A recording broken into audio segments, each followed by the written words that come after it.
तो नमस्कार दोस्तों, मैं हूँ ऋषि कुशवाहा और ऋषि की नई सोच में फिर से आपका स्वागत है। तो मैं लेकर आया हूँ एक बहुत ही छोटी सी कहानी आपके लिए। तो एक समय की बात है, एक समुद्र में बहुत बड़ा तूफान आ जाता है और उस तूफान में एक जहाज होता है, शिप, नाव। वो पूरी तरीके से डूब जाता है और उसमें जितने भी लोग मौजूद होते हैं उस नाव में, सारे लोग डूब जाते हैं। बस सिर्फ एक इंसान बच जाता है। वह इंसान किनारे पर आकर बेहोश हो जाता है। जब उसकी नींद खुलती है, जब वो होश में आता है, तो वह देखता है कि वह एक सुनसान थाईलैंड में फंस चुका था, जहाँ पर कोई नहीं था। अब वह भगवान की ओर इशारा करते हुए कहता है कि हे भगवान, तुम यह क्या किया? मुझे ऐसी जगह फंसा दिए जहाँ पर कोई नहीं है। वह हर रोज एक उम्मीद में बैठा होता कि कोई न कोई आएगा और हमें यहाँ से लेके जाएगा। कुछ दिन बीतने के बाद उसने एकदम उम्मीद ही छोड़ दी थी। उसने जीने के लिए नारियल तोड़ना शुरू किया और समुद्र में जाकर मछलियां पकड़ना शुरू किया खाने के लिए। तो ऐसे ही उसने 10-15 दिन तक किया। तो उसने सोचा कि अब ऐसे काम नहीं चलेगा, अब हमको यहीं पर रहना होगा।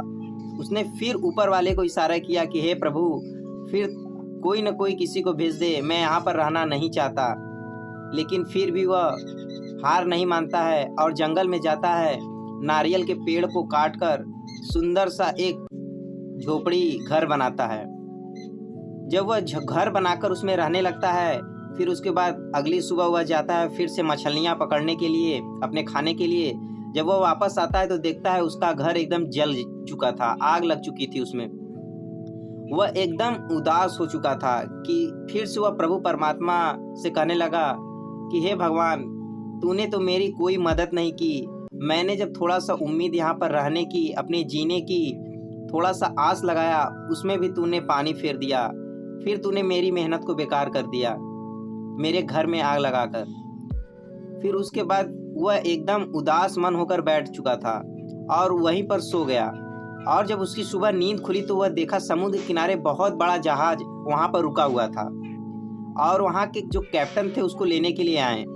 वह एकदम खुश हो चुका था और जाकर उस बड़े नाव में जाकर बैठ गया और कैप्टन से कहने लगा, आप यहाँ पर आए कैसे? तो उस कैप्टन ने कहा कि आपने मुझे आग जलाकर सिग्नल दिया था, तभी मुझे लगा कि यहाँ पर कोई ना कोई फंसा है, इसीलिए मैं यहाँ पर आया। वह फिर से सोचने लगा कि मैंने तो कोई सिग्नल नहीं दिया। फिर उसे याद आता है कि हाँ, ये जो मेरा घर जला था उसी से यह लोग देखकर यहाँ पर आए हैं। फिर वह ऊपर देखता है और उस परमात्मा को शुक्रगुजार करता है और कहता है कि तू जो भी करता है अच्छा करता है, हमारे भले के लिए करता है।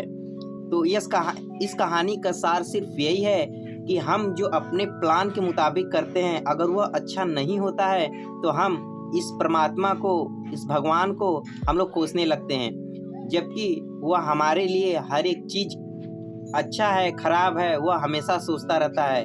हमारे लिए क्या अच्छी चीज़ें होती हैं, क्या खराब चीज़ें होती हैं, वो हमसे बेटर वो खुद जानते हैं। उन्हें बहुत सारे लोगों को देखना होता है, बहुत सारे लोगों को कल्याण करना होता है। क्या चीज़ हमारे पर अच्छा है, क्या खराब है, वो उन्हें अच्छी तरीके से पता होता है। इसीलिए कभी भी प्रॉब्लम्स आएँ तो हमें प्रभु परमात्मा को जज नहीं करना है, बल्कि उन्हें धन्यवाद करना है कि क्या पता यह जो प्रॉब्लम आई है, क्या पता इससे बड़ी प्रॉब्लम आ जाती, लेकिन परमात्मा ने इस छोटी ही प्रॉब्लम को लाकर हमें बचा लिया। तो दोस्तों, यह कहानी आपको कैसी लगी? उम्मीद करता हूँ कि आप भी कभी भी अपना विश्वास कभी न खोइए और हमेशा प्रयत्न करते रहिए। मिलेंगे किसी नए कहानी में, किसी नए वीडियो के साथ। अगर आप चैनल पर नए हैं तो चैनल को जरूर सब्सक्राइब कर लीजिए। मस्त मस्त मोटिवेशनल स्टोरी आपको इस पर मिलती रहेंगी। मिलेंगे किसी नए कहानी, किसी नई स्टोरी के साथ। तब तक के लिए जय हिंद।